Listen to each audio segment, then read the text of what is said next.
Welcome back. ప్రధాని మోదీ ఐరోపా పర్యటనలో ఉన్నారు. ఈ పర్యటనతో ఒక సరికొత్త రికార్డును సృష్టించారు. ఈ 12 ఏళ్లలో ఇది 100వ విదేశీ పర్యటన. ప్రొఫెసర్ గారు, బహుశా ఏ భారత ప్రధాని ఇన్ని విదేశీ పర్యటనలు చేసి ఉండరు.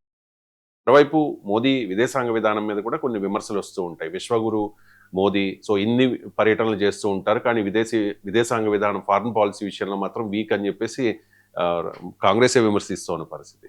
సో ఏంటి సార్ ఈ Modi? Foreign policy, diplomacy is not statistics. నువ్వు ఎన్నిసార్లు విదేశాలకు వెళ్ళడం అనేది క్రైటీరియా కాదు. వాట్ డిడ్ ఇండియా అచీవ్ అన్నది క్రైటీరియా. ఎస్, వెళ్ళారు, అది మంచిది, సంతోషం. చాలాసార్లు మోడీ ఫారిన్ టూర్ల పైన విమర్శలు వచ్చినప్పుడల్లా నేను ఖండించాను, గుర్తుండే ఉంటుంది. అనేక సార్లు చెప్పాడు, దేశ ప్రధాని కాకపోతే ఎవరు పోతారయ్యా, నువ్వు నేను పోతామా? దేశ ప్రధాని ఫారిన్ టూర్కి వెళ్తే అది ఖర్చని, అది అవసరమా అని అనడం కరెక్ట్ కాదు.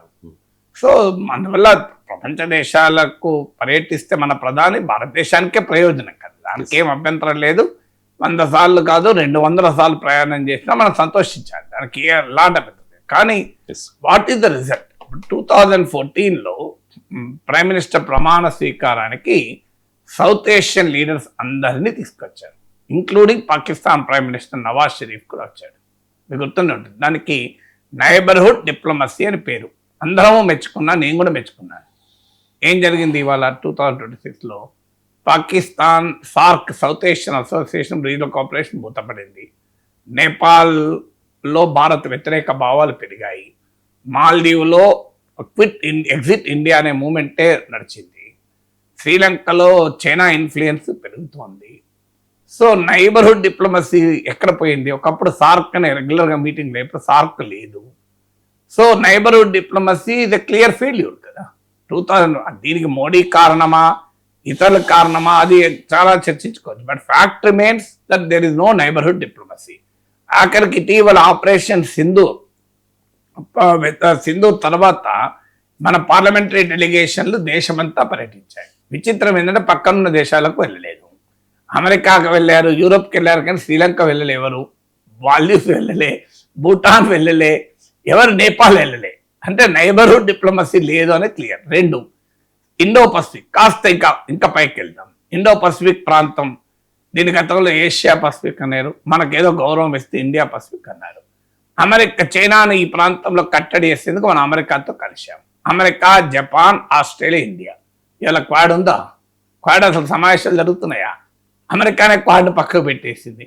ఆపరేషన్ సింధూర్ పైన కనీసం ఖండించడానికి కూడా క్వాడ్ ముందుకు రాలే. So where is quad now? Quad is almost dead. మరి 2వది. 3వది, ఇండియా ఇంకాస్త పైకి వెళ్దాం. మనం ఇండియా చైనా రిలేషన్స్ దెబ్బతిన్నాయి, మనందరికీ తెలుసు. దాని మీద మనం చాలాసార్లు మాట్లాడుకున్నాం. 4వది, మీకు ఇండియా తాలిబాన్ల మధ్య సంబంధాలు అయితే పెరిగాయి. అంతవరకు మోడీని అప్రిషియేట్ చేయాలి. Coat appreciate. తాలిబాన్తో, భయంకరమైన ఇస్లామిక్ మతోన్మాదులైన తాలిబాన్లతో భారత్ సంబంధాలు చాలా ఇంప్రూవ్ అయ్యాయి. మీరు గమనించండి, ఇటీవల పరిణామాల తర్వాత ఆపరేషన్ సింధూర్ సమయంలో పాకిస్తాన్ తుర్కీ నెక్సెస్ చూసాం. ఈ వెస్ట్ ఏషియా వార్తో Pakistan, Turkiye, Saudi Arabia, Qatar nexus చూసాం. సౌదీ అరేబియాకు పాకిస్తాన్కు మధ్య చాలా పెద్ద డీల్ కుదిరింది, నాటో తరహా ఒప్పందం కుదిరింది. ఇది ఇండియాకి ఎంత ప్రమాదకరం.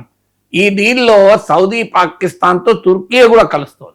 ఇది పాకిస్తాన్ బలోపేతం చేయదా? Saudi money, Turkey military power, Pakistan Islamic over terms కలిస్తే ఇది ఇప్పుడు ఇస్లామిక్ అరబ్ నాటో ఏర్పాటు దిశగా ప్రయత్నాలు జరుగుతున్నాయి. అదే జరిగితే ఇండియాకు పెద్ద ఛాలెంజ్గా మిగిలిపోతుంది. తర్వాత మీరు గమనించండి, అమెరికాకు పాకిస్తాన్కు మధ్య రిలేషన్స్ బ్రహ్మాండంగా పెరిగాయి ఈ మధ్య కాలంలో. పశ్చిమాసియా వార్లో ఇండియా ప్రేక్షక పాత్ర వహించింది, completely no role. Pakistan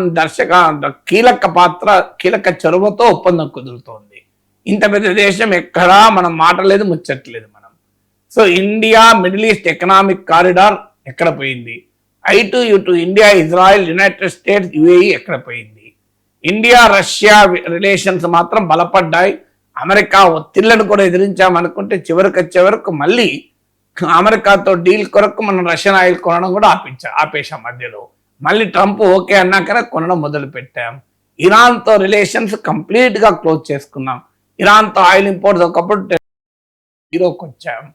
India America relations ఏమైనా బాగున్నాయా అంటే H1B వీసాల పైన చూస్తున్నాం, ఇండో యుఎస్ ట్రేడ్ డీల్ మీద చూస్తున్నాం, ఆఖరికి డిప్లొమసీలో చూస్తున్నాం. మనం చచ్చిపోయిన ఎకానమీ అంటున్నాడు, ప్రపంచంలో ఎక్కడా లేని టారిఫ్లు మన పైన విధిస్తున్నాడు.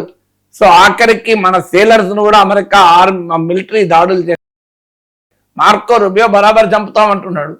సో ఇంతకని ఎక్కడ మరి ఎక్కడ ఏడా ఇండియా ఫారిన్ పాలసీ సక్సెస్ అయితే చెప్పండి. ఇప్పుడు నేను మీకు అన్ని ప్రాంతాలు చెప్పాను. So where did it India success? ఇప్పుడు యునైటెడ్ నేషన్ సెక్యూరిటీ కౌన్సిల్ ఇండియాకి ఏమన్నా పర్మనెంట్ మెంబర్షిప్ వచ్చిందా? రాలేదు. So where did India achieve? Venezuela పైన కనీసం మాట కూడా మాట్లాడలేకపోయాం. ఖమేనీని చంపితే 3 రోజుల దాకా సంతాపం కూడా తెలపలేకపోయాం. ఇరాన్లో చిన్నారులు చచ్చిపోయినా మాట్లాడలేకపోయాం. గాజా పాలస్తీనా అంశాన్ని కంప్లీట్గా వదిలేసాం. ఎక్కడ ఇజ్రాయెల్తో రిలేషన్స్ పెరిగాయి. ఈ రెండే కదా మనకు కనబడేది. నాకు చెప్పండి, ఈ 12 ఏళ్లలో ఇజ్రాయెల్ తాలిబాన్ మినహా మరే దేశంతో భారత్ సంబంధాలు బాగా మెరుగాయో చెప్పండి. సౌదీ యుఏఈ లాంటి దేశాలతో సంబంధాలు పెరిగాయి అంటారు, కానీ మనకన్నా ఎక్కువ పాకిస్తాన్తో పెరిగారు వాళ్ళు. ఇంకా ప్రమాదకరం కదా. సో ఓకే, మనతో పెరగడం సంతోషం, కానీ మనకన్నా ఎక్కువ పాకిస్తాన్తో పెరగారు. వాళ్ళతో ఏకంగా నాటో తరహా డీలే కుదుర్చుకున్నారు కదా. సో అందువల్ల మరి పోనీ గ్లోబల్ ఇష్యూస్లో మనని ఎవరైనా పట్టించుకుంటున్నారా?